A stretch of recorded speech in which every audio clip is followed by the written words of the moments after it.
Hi, I'm Emma Burnell, editor of LabourList, and I'm here with James Tibbetts. Hello.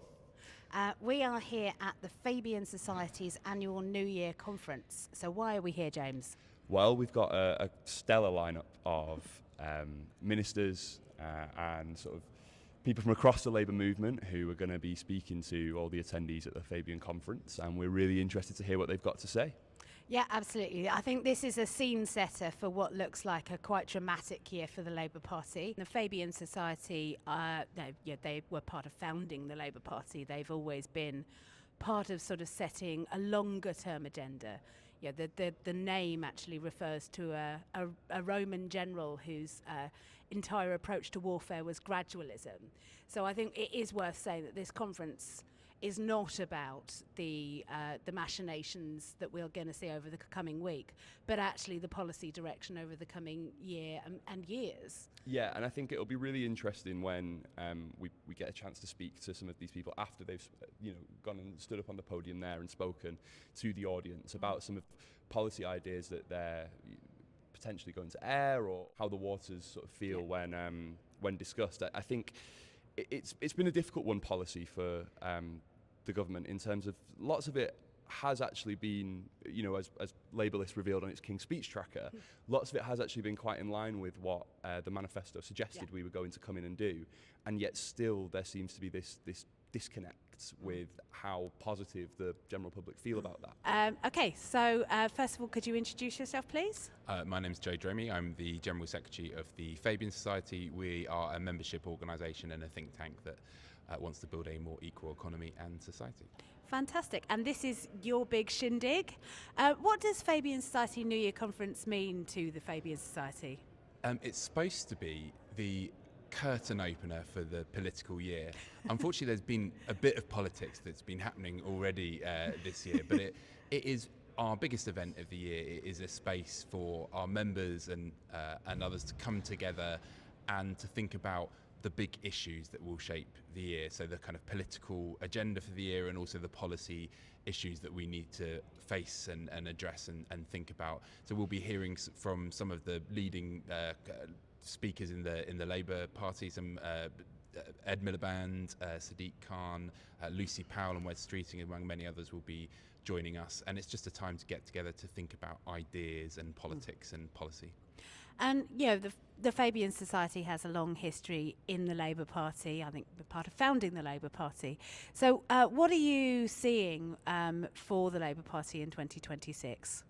Well, I think the Prime Minister around the New Year said that it was the time that we would turn a corner. I think the thing that I was saying at the start of the conference was that we really need to demonstrate that this year. We need to show that the investment that we are putting into public services is turning around the absolute disaster that many of the public services were in when Labour came into power. We need to ensure that people are feeling better off this year, and that the communities, the places that they live as well, are improving as well. And I think if we do not do that, then there is a real risk that people will lose faith and trust in mainstream politics and will go to one of the many flavours of populism on offer. So it is really, really important that Labour deliver that national renewal that they've been talking about this year. Hello, I'm Baroness Hyde and I'm chair of the Fabian Society. Lovely to see you. So obviously this is the biggest event of the year for the Fabians. What are you looking forward to most? I love this event. It's kind of always in January, and I get to speak to Fabian members from up and down the country to hear what's bothering them, what they're passionate about, what ideas they want to talk about and see pushed forward in the coming year ahead. And I just love the kind of enthusiasm, the intelligence and the generousness of our membership. Fantastic. And it is here to set up 2026, the political year. What are you expecting to see from Labour over the coming year? I think this is the year that the tankard of government turns, finally manages to set that new course, because it does feel like we're turning around this kind of 14 years of brokenness and moving on from that austerity politics of the Tory and the coalition government, and I think the tanker's finally going to turn the corner and the direction will be set much more clearly so that people can not only see but feel. I want people in the country to be able to feel the difference that this Labour government is making for them. Things like lifting the two-child benefit cap, the Renters' Rights Bill, the Employment Rights Bill, those things are going to start to filter down so people feel in their lived experience that this Labour government is delivering for them and that things are different. Well, can I ask you to introduce yourself? I'm Sarah Sackman, I'm the Courts Minister and the MP for Finchley and Golders Green. Hi Sarah, so you've come here to the Fabian Society conference today. What was your key message that you wanted people to take away? It's that the Fabians, like our Labour movement, is full of ideas. I've just been on a panel about housing, about how we deliver the 1.5 million homes, about how we deliver affordable, available and decent homes, and we're doing so much on that front because we know that housing and a stable roof over your head is absolutely key to cohesive communities and a good life. And to be able to discuss what we're doing on the Renters' Rights Act, to be able to discuss what we're doing in terms of building a new generation of social homes, it's so ambitious, it's so exciting, it's a challenge, but we're going to get there. Fantastic. And obviously the Fabian Society New Year Conference has always traditionally set up the Labour year. So how do you see 2026 panning out for the Labour Party? What do you see coming up? Look, I see a bunch of things. For me personally, it's going to be all about justice reform. We've got record and rising backlogs in our courts and we need to get those down. We need swift justice for victims, and that's going to be a real focus for the Justice Department. But right across government, it's going to be about delivery and it's going to be about hope. When people start to see and feel the difference in their pockets and they feel the tangible difference that the fixes that we are making right across our public services, from health, housing to justice, I think we're going to see the country come out of the doldrums and really start to see that we should be confident as a nation, that we can be proud of a tolerant and inclusive Britain, and I think that's the message we've got to be getting over as a government. Lucy Rigby, you've been speaking to the Fabian Society today. I have. What was your main message that you wanted to get across? Well, I was talking about regional growth. So I was talking about our industrial strategy, all of the capital investment that's going into projects, renewable energy projects, social housing, all sorts of things, via the National Wealth Fund, via the British Business Bank, lending to small businesses all over the country, talking about investment essentially, and how that is a core difference between this government and the last. And Emma, you're the same as me, right? We've been going to Fabian conferences Many years. for quite some time. And you know what, for me, like nearly 20 years, if not a bit longer. I won't age you in the same way I just aged. 2002 was my first. Okay, right, fine. I won't age myself any more than I already have.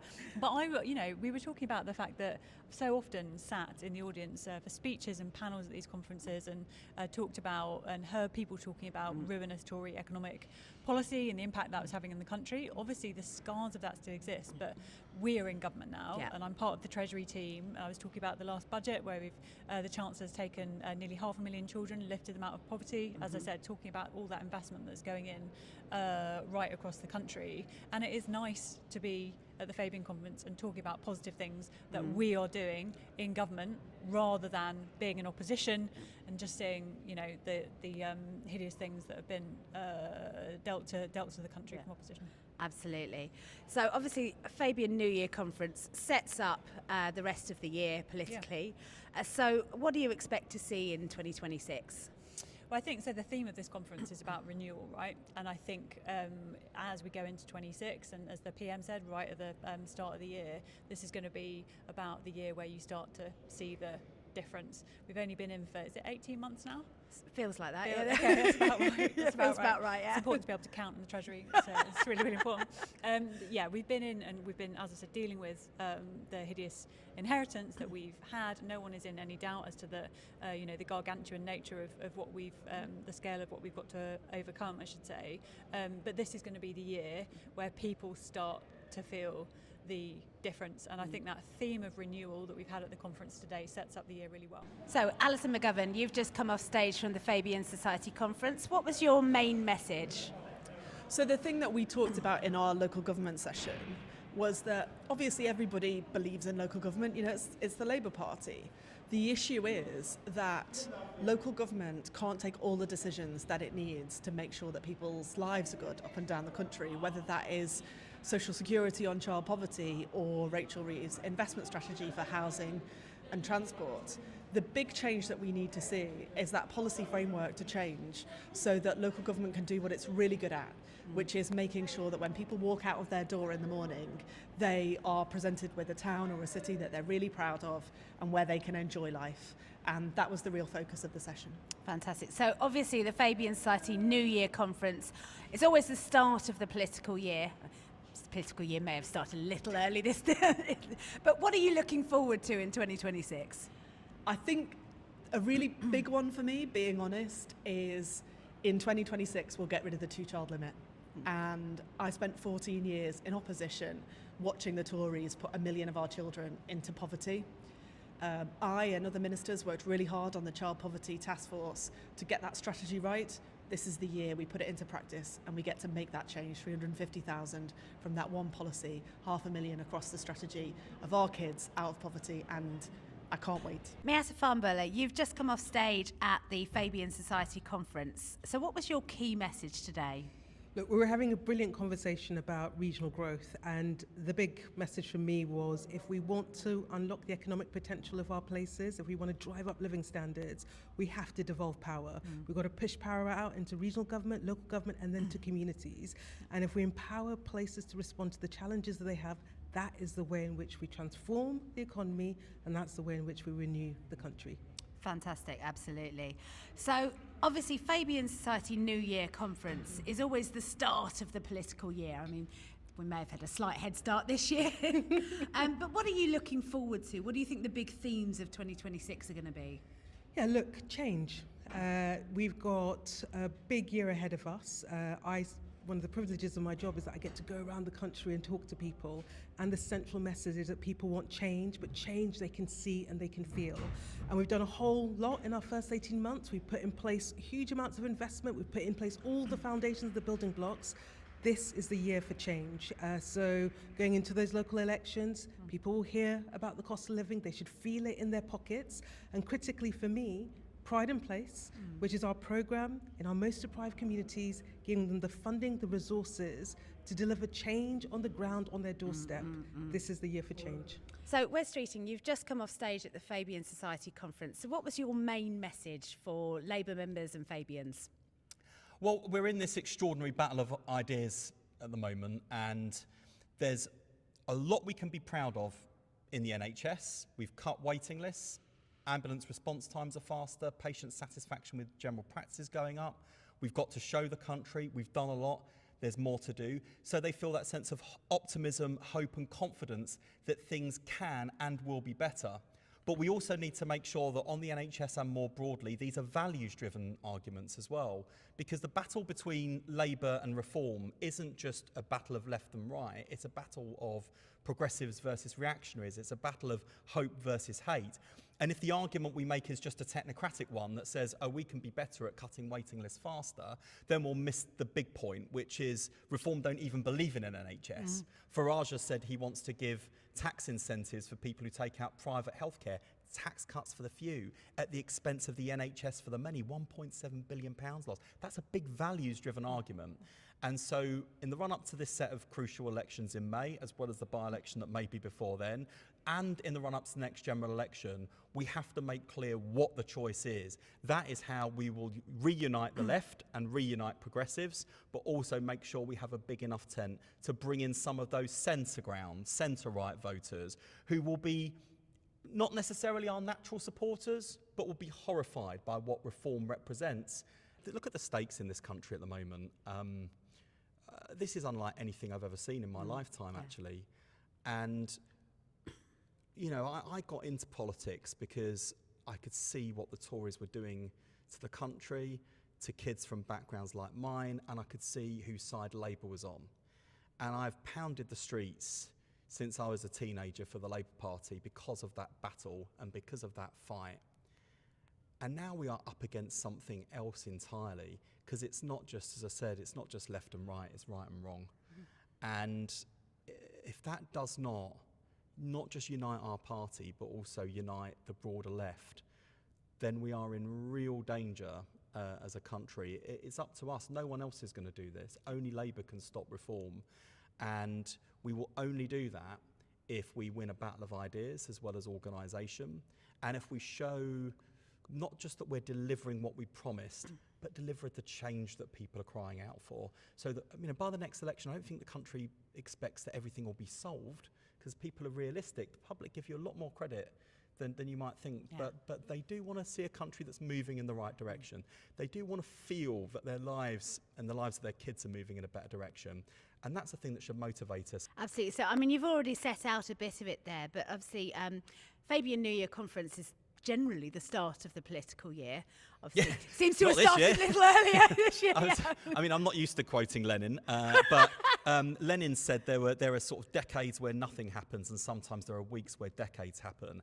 And this has definitely felt like one of those weeks, and it's only the latest of one of those weeks. Yes. So there's been a hell of a lot going on in the world, and I think actually this week was an opportunity for the Prime Minister just to remind everyone about what that level-headed, values-driven leadership looks like on the international stage. And it's so easy, and this is the problem with politics sometimes. You deliver your US trade deal, you deliver your EU reset, you deliver your India trade deal, you secure jobs at home, and everyone's like, yeah, but what's next? And then this week, with some really quite extraordinary and delicate and potentially dangerous international diplomacy, the Prime Minister really showed his kind of superpower on the world stage. I kind of raised a wry smile when the Danish Prime Minister was over and talking about that classic English way of, you know, something kicks off, you have a cup of tea, you get your plan, and then you go and sort it out. And, you know, I think Keir showed, you know, to quote Kipling, if you can keep your head while all else are losing theirs, well, I think he showed that in abundance this week. So, Sadiq Khan, you're at the Fabian Society conference today. You've just made a speech. What do you want your main takeaway to be? I think when it comes to immigration and integration, I don't think we should allow hatred, hysteria and fear-mongering to set the tone of the debate. And I think us progressives should be making the positive case for immigration. And the cornerstone of that, in my view, is what I call the 3 C's. Compassion, control, and contribution. Let's not allow, you know, the Farages and the Trumps and the others to set the tone. Let's set the tone. Absolutely. And now, obviously, Fabian Society Conference sets the tone for the political year. So what have you got to look forward to in 2026 for the Labour Party and for London? Well, listen, the year's not really begun until you've had the Fabian Conference. Absolutely. And had the annual conference now. So now the year begins. It's a really important year for the country, for the city. I think this will be a year where you see more delivery from the government. Why? It takes time to pass an act of parliament. It takes time to get legislation through. We've now got through legislation that will improve the quality of life for renters, that will improve the quality of life for workers. Childcare has been now provided for those young mums and dads with kids. Breakfast clubs are now being rolled out. You'll see very soon those families with more than 2 kids receiving benefits, having that cap lifted, and I could go on. So, year of delivery, but also, let's be frank, a year of elections. Big elections in Wales, big elections in Scotland, all out elections in London and across the country. And I think all of us who are members of the Labour Party, I'm hoping will be knocking on doors, persuading people to lend over their vote.